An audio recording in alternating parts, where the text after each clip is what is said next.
కొట్టే కారం రంగు రుచి ఆచి కారం పొడి. ఒక పదవి, ఆ హోదా, ఆ బాధ్యత ఎప్పుడైతే అసెంబ్లీ ప్రొసీడింగ్ నడిచేటప్పుడే ఇమ్యూన్ అంటే దానికి చట్టబద్ధత అంటే వారికి ఒక సపరేట్ ప్రొటెక్షన్ ఉంటుంది లా నుంచి.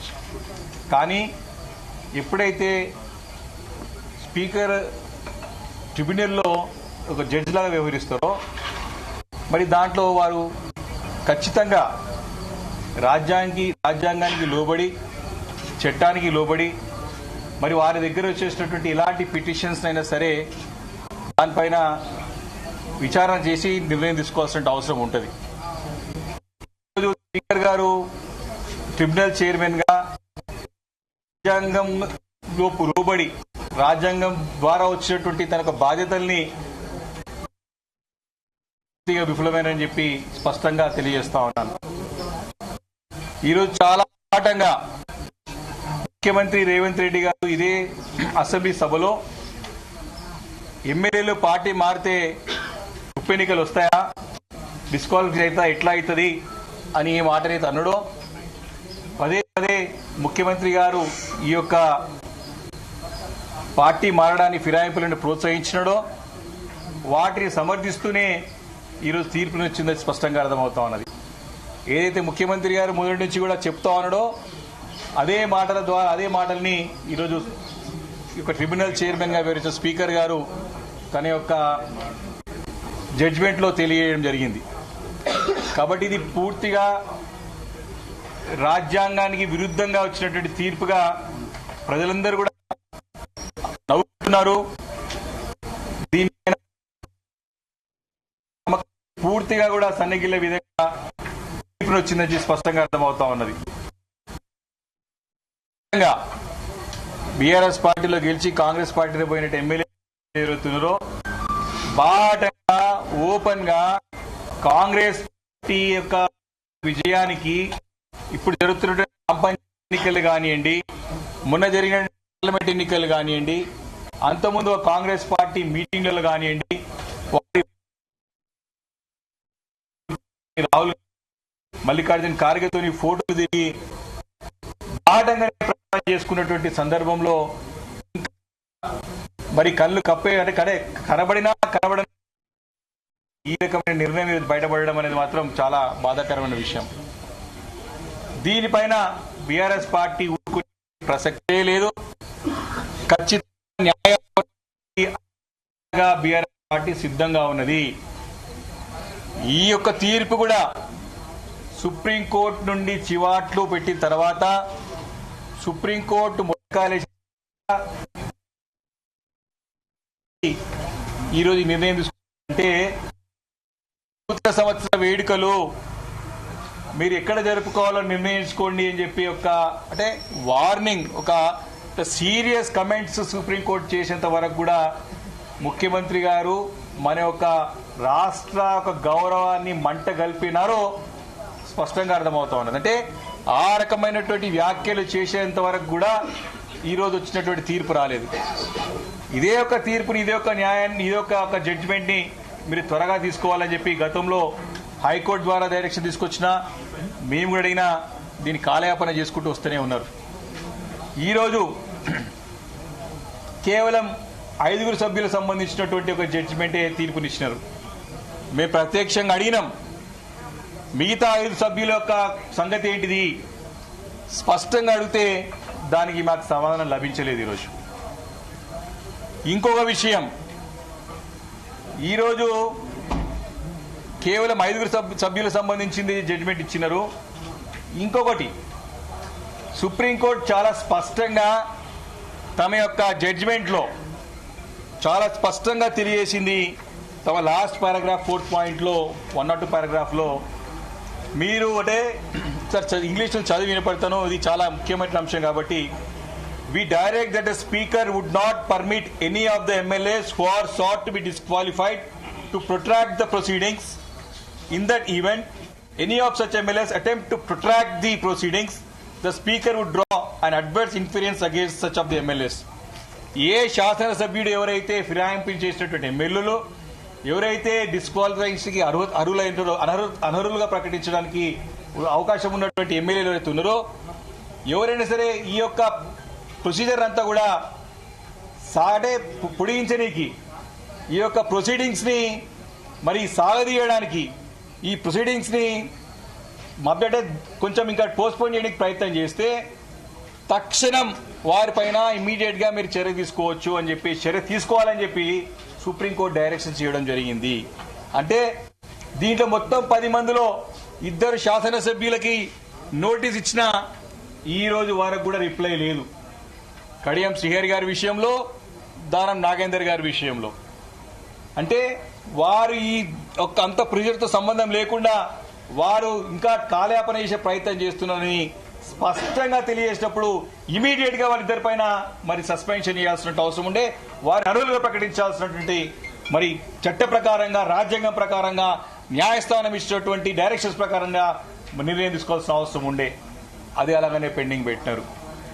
ఈరోజు ఇదంతా అయిన తర్వాత కూడా ఈ 5 శాసనసభ్యుల యొక్క అనర్హత పిటిషన్ మేము వేసినామో దాన్ని డిస్మిస్ చేస్తూ ఒక్కొక్క చిన్నగా ఒక్కొక్క 6 నిమిషం స్టేట్మెంట్ ఇచ్చేసి స్పీకర్ గారు మరి ట్రిబ్యునల్ చైర్మన్ గా వ్యవహరిస్తున్నటువంటి స్పీకర్ గారు మరి 5 సభ్యులది చదివి ఈ యొక్క శాసనసభ్యులు తన శాసనసభ్యత్వ సభ్యులుగా కొనసాగుతారు వాళ్ళ నియోజకవర్గం పేరు చెప్పి వారిపైన ఎలాంటి మరి ఏ కారణంతో చేస్తున్నారని ఇలాంటి చెప్పకుండా స్పష్టత ఇవ్వకుండా ఏ పార్టీ తరఫున మరి కంటిన్యూ అవుతున్నా కూడా చెప్పకుండా జస్ట్ సింగిల్ లైన్ స్టేట్మెంట్ ఇచ్చేసి మరి ఆ యొక్క జడ్జిమెంట్ కాపీని ఇవ్వమని చెప్తే మరి అప్లోడ్ చేస్తామని చెప్పినారు కానీ మా చేతికి ఇవ్వలేదు. స్పష్టంగా ఈ యొక్క procedures and conduct of the business మన తెలంగాణ శాసనసభ యొక్క రూల్స్ బుక్ లో ఉన్నటువంటి మన యొక్క రూల్ బుక్ ప్రకారం ఖచ్చితంగా అయితే ఈ యొక్క డిస్క్వాలిఫికేషన్ పిటిషన్ పెండింగ్ ఉంటే ఇమీడియట్ గా మాకు ఈ యొక్క జడ్జిమెంట్ కాపీని మా చేతికి ఇవ్వాల్సిన అవసరం ఉండే. మా అడ్వకేట్స్ కానీ మేము కానీ దాదాపు 45 నిమిషాలు అదే ఛాంబర్లో కూర్చొని తప్పకుండా కావాలి, మాకు చేతికి కావాలి, ఏ బేసిస్ పైన మాకు పిటిషన్ ని డిస్మిస్ చేస్తారని చెప్పి ప్రశ్నిస్తే ఆ ప్రశ్నకి సమాధానం లేక త్వరలో చేస్తామని చెప్పినా కానీ ఎప్పటి వరకు చేస్తామో అంటే అప్లోడ్ చేస్తామని చెప్పేసి దాటి వేసే ప్రయత్నం చేశారు తప్ప మాకు హక్కుగా పిటిషనర్ గా మాకు మా అడ్వకేట్స్ కి డెఫినెట్ చేయాల్సిన అవసరం ఉండే. అది కూడా చేయలేదంటే మాకు సంతకాలు చేయాలని చెప్తున్నంటే మాకు అనుమానం ఉన్నది.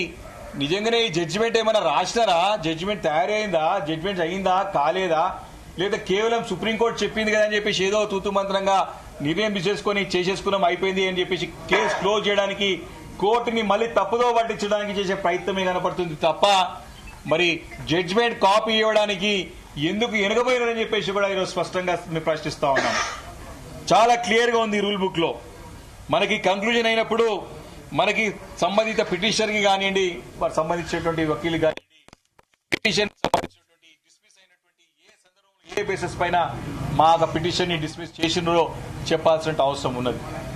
మేము ఒకటి డిమాండ్ చేస్తా ఉన్నాం. ఈరోజు కాంగ్రెస్ పార్టీలో వెళ్ళినటువంటి శాసనసభ్యులు 10 మంది బీఆర్ఎస్ పార్టీ శాసనసభ్యులు వారి ప్రజల్లో వారు ఏం ముఖం పెట్టుకుని తిరుగుతారు. ఈరోజు మీరేమో కాంగ్రెస్ పార్టీ పోయినామని చెప్పి తిరుగుతా ఉన్నారు. మీ కాంగ్రెస్ పార్టీ చెందినటువంటి ముఖ్యమంత్రి గారేమో వారి సంబంధం ఏమో కాలేదు, మీరు బీఆర్ఎస్ పార్టీలో చెప్తున్నారు. అక్కడ ప్రజలకేమో మేము అధికార పార్టీలు చెప్పుకొని తిరుగుతా ఉన్నారు. మీరు ఏ ముఖం పెట్టుకొని ఈరోజు తిరుగుతారు? ముఖ్యమంత్రి గారిని మేము ఛాలెంజ్ చేస్తా ఉన్నాం బీఆర్ఎస్ పార్టీ నుంచి. నిజంగానే నీకు దమ్ము ధైర్యం ఉంటే, నిజంగానే నీ పరిపాలన పైన నీకు నమ్మకం ఉంటే విరవిగుతున్నావు కదా, నేను ఇంకా 10 సంవత్సరాల వరకు నేనే ఉంటా అని చెప్తున్నావు కదా, దమ్ము ఉంటే ఎందుకు ఈ దొంగ నాటకాలన్నీ ఈ 10 మంది ఎమ్మెల్యేలతో రాజీనామా చేపి ఉప ఎన్నికలకు రా. నువ్వు వచ్చినా రాకున్నా త్వరలో రాబోయేది ఖాయం, ఉప ఎన్నికలు రావడం ఖాయం. ఈ రోజు 10 మంది ఎమ్మెల్యేలు మేము కాదు, మేము బీఆర్ఎస్ పార్టీ కాదు అని బయట అక్కడ కాన్ఫరెన్స్ చెప్పుకుంటారు, బయట వచ్చేసేమో మేము అధికార పార్టీ కాదని చెప్పి ఇక్కడ చెప్తా ఉన్నారు. కాబట్టి ఈ యొక్క 10 మంది ఎమ్మెల్యేలు ఎట్లున్నదంటే కాంగ్రెస్ పార్టీలేమో మందికి పడిన బిడ్డలు మా బిడ్డలని కాంగ్రెస్ పార్టీ అధికారం ప్రభుత్వం చెప్తా ఉంటే వీళ్ళేమో మా గుండె బిడ్డలు మాకే కాదని చెప్పి తిరుగుతా ఉన్నారు. ఈ రకంగా పరిస్థితి, వీళ్ళ పరిస్థితి అయోమయ పరిస్థితులు ఉన్నది. ముందు పోతే నుయ్యి వెనుక పోతే గుయ్యిలకు తయారైనది. కానీ బీఆర్ఎస్ పార్టీ ఖచ్చితంగా ఈ యొక్క అంశం పట్ల న్యాయ పోరాటం చేయడానికి సిద్ధంగా ఉన్నది, సంసిద్ధంగా ఉన్నాం. ఇది ఎప్పుడు కావాల్సింది మా యొక్క పోరాట ఫలితమే ఈరోజు ఏ నిర్ణయమైనా సరే ట్రిబ్యునల్ చైర్మన్ గా స్పీకర్ గా తీసుకున్నారు. తప్పకుండా భవిష్యత్తులో కూడా రాబోయే రోజుల్లో కూడా తక్షణం మేము హైకోర్టు వెళ్తాం. మిగతా 5 మంది శాసనసభ్యులు కూడా తక్షణం నిర్ణయం తీసుకోవాలి. ఎందుకంటే రేపు లాస్ట్ డేట్ ఉన్నది, రేపు చివరి రోజు ఉన్నది. ఇప్పటికే కంటెంప్ట్ అయి ఉన్నారు. ఇప్పటికే స్పీకర్ కార్యాలయం, తెలంగాణ స్పీకర్ కార్యాలయం అంటే తెలంగాణ రాష్ట్రం యొక్క గౌరవంతో ముడిపడినటువంటిది.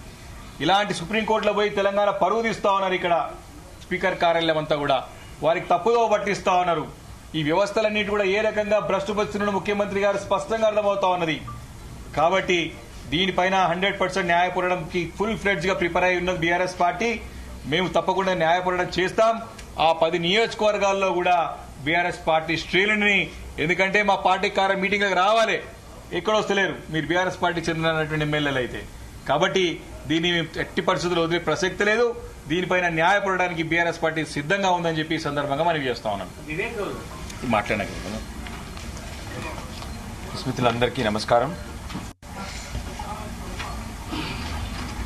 చాలా మందికి ఇదేందో మీ అందరికీ కూడా తెలుసు. గత పార్లమెంట్ ఎన్నికలప్పుడు, ఆ తర్వాత జరిగిన పార్లమెంట్ సెషన్లో రోజు కాంగ్రెస్ వాళ్ళు ఈ రాజ్యాంగాన్ని పట్టుకొని పార్లమెంట్కి కానీ, ఎలక్షన్లలో కానీ, ఎలక్షన్ క్యాంపెయిన్లో కానీ రోజు వాళ్ళ ఓట్ల కోసము ఈ కాన్స్టిట్యూషన్ పట్టుకొని తిరిగినారు. అలాంటిది ఇవాళ రాజ్యాంగాన్ని పరిహాసం చేసిన పార్టీ ఏదైనా ఉందంటే ఈ కాంగ్రెస్ పార్టీ. అంటే వాళ్ళ ఓట్ల కోసమేమో ఈ పుస్తకం చూపెట్టి తిరుగుతారు, వాళ్ళ ఓట్లు అయిపోయిన తర్వాత రాజ్యాంగాన్ని పరిహాసం చేయడం కూడా ఈ పార్టీకే అవుతుంది. ఇవాళ బాధేస్తా ఉంది. మా ఎమ్మెల్యే గారు లోపల మీటింగ్ లో ఆ ఆర్డర్స్, కాపీ ఆర్డర్స్ అడిగితే ఇప్పుడే వారున్న రూల్ బుక్ చెప్పినారు, రాజ్యాంగం ఏం చెప్తుందో చెప్పినారు. అయినా కూడా కనీసం ఆర్డర్ కాపీ ఇవ్వలేకపోయినారు. అంటే ఏం చెప్తా ఉంది? ఈ ఆర్డర్ కాపీ స్పీకర్ గారు తయారు చేయలేదు. ఈ order copy Jubilee hills palace లో తయారైంది. ఎందుకంటే ఈ జూబ్లీ హిల్స్ ప్యాలెస్ రాజు ఎప్పుడో జడ్జిమెంట్ ఇచ్చినాడు. ఏమీ కాదు, 10 మంది పార్టీ మారినా సుప్రీంకోర్టు ఏం చేయలేదు, రాజ్యాంగం ఏం చేయలేదు, ఎవరు కూడా ఏం పీకలేరు, నన్ను మీరేమీ భయపడొద్దు, మిమ్మల్ని కాపాడాల్సిన బాధ్యత నాది, ఈ రాజ్యాంగం నా ముందర ఏం పనిచేయదని డైరెక్ట్ మన జూబ్లీ హిల్స్ ప్యాలెస్ సంబంధించిన రాజుగారు ఎప్పుడో జడ్జిమెంట్ ఇచ్చినారు.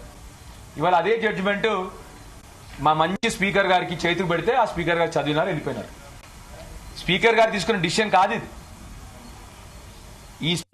ఈ డిసిషన్ ఏదైతే ఉందో ఇవాళ ఎందుకు చెప్తా ఉన్నానంటే ఆఖరికి ఆర్డర్ కాపీ కూడా మాకు ఇవ్వలేదు. ఎందుకంటే అది రాజుగారి చేతి రైటింగ్ లో ఉంది, దాన్ని ఇప్పుడు మార్చాలి వాళ్ళు. రాజుగారి చేతి రైటింగ్ లో, రాజుగారు ఎవరు తెలుసు మీ అందరికీ, జూబ్లీ హిల్స్ ప్యాలెస్ రాజుగారు అంటే మన ముఖ్యమంత్రి రేవంత్ రెడ్డి గారి చేతి రైటింగ్ లో ఉంది. కాబట్టి కనీసం పిటిషనర్లకు ఆర్డర్ కాపీ ఇవ్వలేదు. ఇంత దారుణమైన పరిస్థితిలో మన రాష్ట్ర ప్రభుత్వం నడుస్తా ఉంది. సుప్రీంకోర్టుకి విలువ లేదు, రాజ్యాంగానికి విలువ లేదు. ఇంత దారుణం అంటే కేవలం ఒక స్టేట్మెంట్, వాళ్ళందరూ ఎమ్మెల్యేలుగా కొనసాగుతారు. కనీసం ఏ పార్టీలో ఎమ్మెల్యేలు కొనసాగుతారు కూడా ఇవ్వలే ఆ స్టేట్మెంట్ లో బాధ మీకు మరి మీరు తీసుకోండి, వాళ్ళ దగ్గర మాకైతే ఇవ్వలేదు, ఆ స్టేట్మెంట్ ఇవ్వలేదు, మీకు ఇస్తారంట. ఆ స్టేట్మెంట్ లో ఏం చెప్పినారంటే వీళ్ళు ఎమ్మెల్యేలుగా కొనసాగుతారు అని చెప్పినారు. మరి కనీసం బీఆర్ఎస్ పార్టీ ఎమ్మెల్యేల వాళ్ళు, కాంగ్రెస్ పార్టీ ఎమ్మెల్యేల అని కూడా ఆ స్టేట్మెంట్ లేదు. ముఖ్యమంత్రి గారు స్పీకర్ గారిని ఇరకాటంలో పెడుతున్నారు తప్ప స్పీకర్ గారి గొప్ప ఔదార్యం గల మనిషి తనని కూడా కించపరుస్తా ఉన్నాడు ఈ ముఖ్యమంత్రి. స్పీకర్ ని కించపరుస్తా ఉన్నారు, సుప్రీంకోర్టుని కించపరుస్తా ఉన్నారు, రాజ్యాంగాన్ని కూడా కించపరుస్తా ఉన్నారు. రేపు ఇంకా రాజకీయాలకు విలువేముంటది? అన్నిటికంటే దారుణం ఏంటంటే ఆత్మవంచన చేసుకోవాలి. ఏంటి పరిస్థితి? ఎంత దారుణం! లాయర్లు రూలింగ్ పార్టీ దగ్గర కూర్చున్నారు లాయర్లు అడిగితే చెప్తే ఇక్కడ మీరు ఉన్న వాళ్ళందరూ కూడా కింద పడి నవ్వి వస్తారు. ఇప్పుడు చెప్పమంటారా అక్కడ ఎందుకు కూర్చుంటున్నారు కాంగ్రెస్ పార్టీ వైపు అంటే అక్కడ టాయిలెట్ దగ్గర ఉంటుందని కూర్చున్నాం సార్ అని చెప్తున్నారు. అంత దారుణమైన పరిస్థితిలో ఇవాళ ఎమ్మెల్యేలు ఉన్నారంటే ఎవరు కాపాడాలి మన రాష్ట్రాన్ని? ఇంకా అర్థం చేసుకోండి మీరు. అది వాళ్ళు ఇచ్చిన జవాబు. అది ఎందుకు కూర్చున్నారు మీరు కాంగ్రెస్ పార్టీ తరఫున హౌస్ లో ఎందుకు కూర్చున్నారు? ట్రెజరీ బెంచెస్ లో మీరు కూర్చోవాల్సింది అపోజిషన్ బెంచెస్ లో కదా అంటే మాకు టాయిలెట్ దగ్గర ఉంటుందని కూర్చున్నామని చెప్పిన దౌర్భాగ్యమైన పరిస్థితిలో ఎమ్మెల్యేలు ఉన్నారు. ఎందుకు ఇంకా వాళ్ళు ఇంట్లో ఏం మూవ్మెంట్ చూపెట్టుకుంటారు? వాళ్ళు పోయి వాళ్ళ ప్రజలకు ఏం మూవ్మెంట్ చూపెట్టుకుంటారు? వాళ్ళ పిల్లలకి ఏం జవాబు చెప్తారు? వీళ్ళు అంత దరిద్రమైన పరిస్థితిలో ఉంది. ఇక ఏం చేస్తామని చెప్పండి. ఇంకా ఎవరికైనా ప్రజలకు రాజకీయ నాయకులకు నమ్మకం ఉంటుందా? యువకులు రాజకీయంలోకి వస్తారా ఇట్లాంటి వాళ్ళు ఉంటే? దారుణం. తప్పకుండా బీఆర్ఎస్ పార్టీ న్యాయ పోరాటం చేస్తుంది. తప్పకుండా మా అధ్యక్షుల వారితో కూర్చొని దీన్ని ముందరకు తప్పకుండా తీసుకెళ్తాం. రాజ్యాంగాన్ని కాపాడాల్సిన బాధ్యత మా బీఆర్ఎస్ నాయకుల మీద, బీఆర్ఎస్ పార్టీ మీద ఉంది. 100కు 100% మా వంతుగా ఇక్కడ న్యాయం జరిగే వరకు పోరాడతాం. ఆ ఎమ్మెల్యేలని తప్పకుండా ప్రజల ముందర దోషులా నిలబెడతామని చెప్పి చెప్తా ఉన్నాము. జై తెలంగాణ. చాలా ఎవిడెన్స్ తీసుకొచ్చారు, స్పీకర్ దృష్టి తీసుకొచ్చారు. వాళ్ళు పార్టీ మారింగ్ కావడానికి ఎన్నో రకాల ఉదాహరణలు ఇచ్చారు. ఏ గ్రౌండ్స్ బేస్ చేసుకొని తీసుకొచ్చారు అసలు స్పీకర్ గారు? అదే ఈరోజు స్పష్టంగా మేము స్పీకర్ గారు ఏ బేసిస్ పైన, ఏ గ్రౌండ్స్ పైన మాకు పిటిషన్ని మీరు డిస్మిస్ చేశారని చెప్పి ప్రశ్నించిన సందర్భంగానే ఆర్డర్ కాపీ మా చేతికి వస్తే మాకు తెలుస్తుంది. సో దట్ గ్రౌండ్స్ అవి నిజమైన గ్రౌండ్స్ లో రిజెక్ట్ చేసిరా లేకపోతే రాజకీయ కారణాలతో రిజెక్ట్ చేసిరా స్పష్టంగా అర్థమవుతున్న ఉద్దేశంతోనే మేము అడగడం జరిగింది. ఆర్డర్ కాపీ చేతికి ఇవ్వడమే కాదు, మరి ట్రిబ్యునల్ చైర్మన్గా వివరిస్తున్నటువంటి స్పీకర్ గారు మరి మాకు ప్రొనౌన్స్ చేశారు. నిజంగానే మాకు చేతికి ఆర్డర్ కాపీ ఇవ్వకపోతే అట్లీస్ట్ మీరు చదవండి, మొత్తం ఆర్డర్ చదువుతున్నాండి మేము నోట్ చేసుకుంటాం. నోట్ చేసుకొని మా అడ్వకేట్స్ నోట్ చేసుకుని దానిపైన మేము చెప్పుకోవడానికి బయట మా ప్రజలకు వివరించుకోవడం కానీ పార్టీకి చెప్పుకోవడానికి, మా పిటిసి చెప్పుకోవడానికి అవకాశం ఉంటుందని చెప్పి రిక్వెస్ట్ చేస్తే కూడా మరి ఎవరైతే స్టాండింగ్ కౌన్సిల్ అడ్వైజర్ ఉన్నారో వారు సమానం చెప్పినారు. మేము బిట్లకెళ్ళి అప్లోడ్ చేస్తాం కదా అని చూసుకోండి అని చెప్పినారు. అంటే ఏ బేసిస్ పైన మా పిటిషన్ రిజెక్ట్ అయిందో కూడా ఇప్పటివరకు తెలియదు. వారికి అన్ని రుజువులు ఉన్నాయి, అన్ని కూడా బాహాటంగా తిరుగుతా ఉన్నారు. వారికి అన్ని రకాల ఆధారాలు ఇచ్చినాము కాబట్టి ఇది దాటివేయడానికి లేదు. కోర్టు కూడా ఏం చెప్పింది, మీరు నిర్ణయం టైం ఫ్రేమ్లో తీసుకోండి, ఏ నిర్ణయం తీసుకొని దానిపైన సమీక్షించేటిది రివ్యూ చేసేటి అధికారం కోర్టులకు ఉన్నది. పదే ముఖ్యమంత్రి గారు ఏ రకంగా రాష్ట్ర ప్రజలను తప్పుదోవ పట్టించినాడంటే ఏ నిర్ణయం అనేది తీసుకోవచ్చు, మాకు ఇమ్యూన్ ఉంటుంది అంటే చట్ట పరిధిలోకి రాము, మేము ఏ నిర్ణయం తీసుకున్న స్పీకర్ నిర్ణయం ఫైనల్ అని చెప్పినారు. కానీ స్పీకర్ యొక్క పాత్ర అంటే 2 రోల్స్ ఉంటాయి. స్పీకర్ లోపల ప్రొసీడింగ్ నడిచేటప్పుడు ఒక పాత్ర, ట్రిబ్యునల్ ఉన్నప్పుడు ట్రిబ్యునల్ చైర్మన్ గా జడ్జి పాత్ర. ఏదైతే ట్రిబ్యునల్ చైర్మన్ గా తీసుకునే నిర్ణయం ఏది ఉంటుందో that can be reviewed by the judiciary, court review చేయొచ్చు అన్నది. కాబట్టి స్పష్టంగా ఉన్నది. కాబట్టి ఈరోజు ఈయన ఏ నిర్ణయం తీసుకున్నా ఈ యొక్క నిర్ణయాన్ని హైకోర్టులో తప్పకుండా రివ్యూ వస్తుంది. అన్ని ఆధారాలు ఉన్నాయి, ఓపెన్ ప్రూఫ్స్ ఉన్నాయి, వారు కూడా అన్ని ఉన్నాయి కాబట్టి తప్పకుండా తప్పించుకోలేరు. ఇంకో మాట, ఇదే రేవంత్ రెడ్డి గారు మరి పిసిసి అధ్యక్షుడు ఉన్నప్పుడు మరి అధికారంలో లేనప్పుడు ఏం మాట్లాడాడు? ఎవరైనా ఎమ్మెల్యేలో ఒక పార్టీలో గెలిచి ఇంకో పార్టీలో పోతే రాళ్లతో కొట్టి చంపండి అన్నాడు. ఈరోజు ముఖ్యమంత్రి రేవంత్ రెడ్డి గారు ప్రశ్నిస్తా ఉన్నా, ఎమ్మెల్యేలు మారినా ఏం కాదు నేను చూసుకుంటా అన్నావు కదా, ఈ రాళ్లతో నిన్ను కొట్టాలనా ఇంకొకరిని కొట్టాలి?